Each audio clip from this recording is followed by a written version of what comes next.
Tammen from Sudan, Minnesota. My wife Pat and I decided to come over today because being we're discussing taconite mining, I work in several of the taconite mines in northern Minnesota. Pat taught Neely for over 30 years. Sudan's no mining town. Our underground mine closed in the 60s. Our high school closed 2 years ago. It's a story you hear often in the mining country. And you've heard today that people want mining here so they can have prosperity, and we hear the same thing in Sudan. Well, we need more mining, we need sulfide mining, but we have an example not too far from the house. Virginia, Minnesota is within a couple of miles of U.S. Steel's Mintac taconite plant. I worked there several years, starting in the 60s. Now, we heard today that Ashland, the population is not really growing.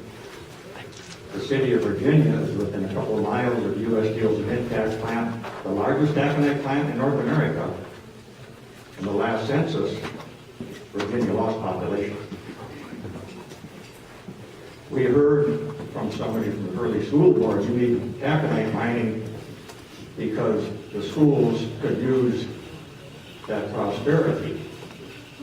Over the last 10 years, the Virginia School District has lost enrollment. And I think that's a lesson we should learn from the history of mining in Minnesota. Pat and I live within a mile of Lake Vermilion. Pat likes to go and walk down to the lake. Our Lake Vermilion is over 10 milligrams per liter in sulfates because even though the mine's a long ways away, our tailings ponds on the Mesabi iron range from the taconite plants are all leaking, every one of them. They're leaking high in sulfates, high in chloride. We got turbidity.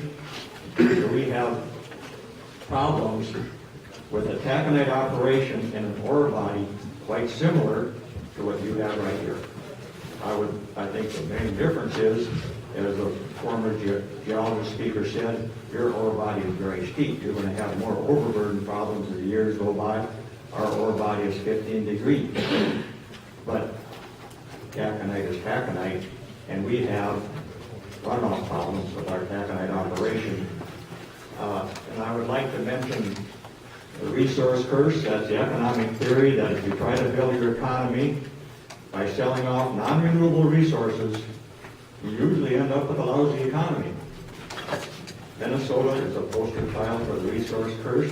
We have 6 operating taconite plants. It's not like we don't have a mining industry. We have a mature iron mining industry. We do not have a healthy main street along the 100-mile length of the Mesabi Iron Range. If mining brought prosperity, how come our communities do not have it? And so that's the message I would bring to Wisconsin from Minnesota. And before I finish, I should thank the good people in Wisconsin. Pat and I didn't come over here just because I had information about taconite mining. As I mentioned, in my younger years, I worked in a lot of taconite plants. Before I retired, I did electrical work for contractors. And so I come over here to Wisconsin and get paychecks that you good people provided by paying your electrical bills, and I appreciate it. And when we came here, we parked our little motorhome down there by the ore docks.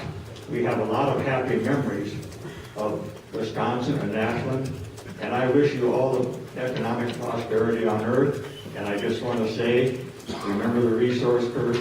It's very difficult to create healthy communities with mining.